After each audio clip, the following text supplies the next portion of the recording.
meu germà ja havia entrat aquí per estudiar piano clàssic. Sí.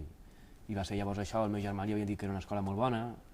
També el centre de grau mig on estudiava es recomanava molt, saps? I per això va ser acabar l'institut i fer les proves per entrar aquí.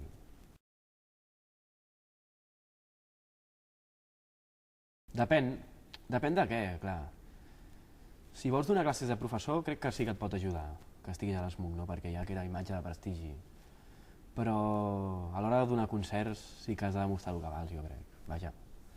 El que sí que és veritat és que, clar, un cop estàs dintre de l'ESMUC, doncs hi ha com una espècie de rotllo que molts cops l'ESMUC et proporciona concerts, saps? S'estableix com un joc de que l'ESMUC et representa tu i tu representa l'ESMUC. De la mateixa manera que hi havia molta fama de que l'ESMUC era una molt bona escola, també es deia que les proves eren molt dures, saps? I, bueno, sí, la veritat és que sí que ho són.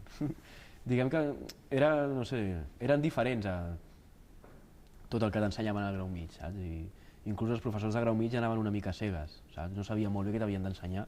Parlo de les assignatures teòriques, clar, l'instrument més o menys ja se sap, no? Però això no, estaven a cegues, deien que no els hi passaven un programa, saps? Doncs, de veure quina matèria tenien que donar, i clar, espantava bastant, sí. Però també és veritat, un cop un està aquí dins se'n dona compte, no?, que entra gent molt bona com altres que no ho són tant, no?, també. Que no és que siguin unes proves definitives de control de qualitat, com siguessin.